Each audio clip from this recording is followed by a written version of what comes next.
sekali kita ada. Assalamualaikum warahmatullahi wabarakatuh. Ingkang kinurmatan Bapak Widodo saha para kanca sedaya ingkang kula tresnani. Sepisanan sumangga kita sedaya ngaturaken dumateng puji syukur dumateng Gusti Allah Subhanahu wa taala awit saking rahmat saha karunianipun kita saged makempal wonten ing papan puniku kanthi kawontenan sehat lan wilujeng.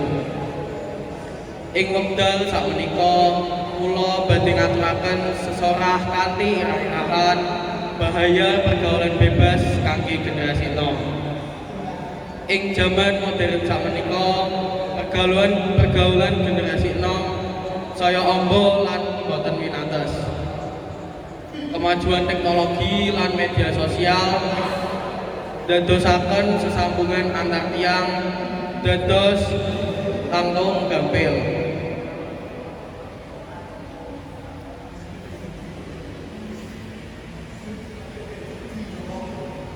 Nanging menawi boten saged ngendhaleni diri, kahanan puniku saged nuwuhaken pergaulan bebas ingkang mbebayani.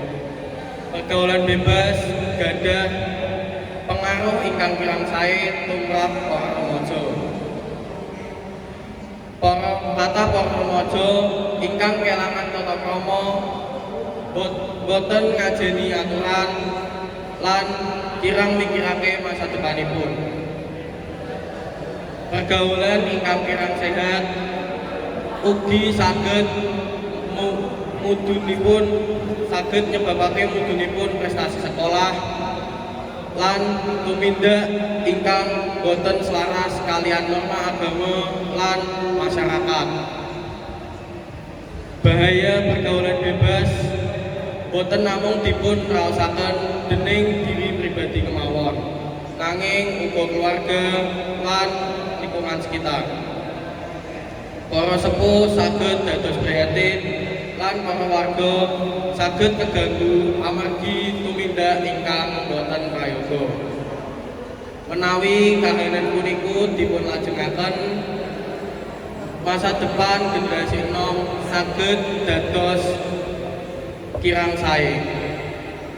Pramila saking puniku minangka generasi enom kita kedah milih pergaulan ingkang sae, kita kedah nolak ajakan ingkang boten prayoga, tansah emut dening dhateng pitutur para sepuh lan guru lan tetep jaga sikap sopan santun.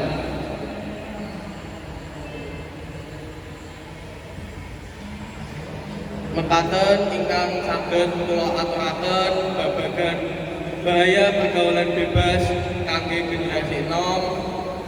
Mugi-mugi kita sedaya saged jaga diri lan saged milih pergaulan ingkang sehat. Menawi enten tembang ingkang kirang pranani utawa lepat kula nyuwun kathahipun pangapunten. Wassalamualaikum warahmatullahi wabarakatuh.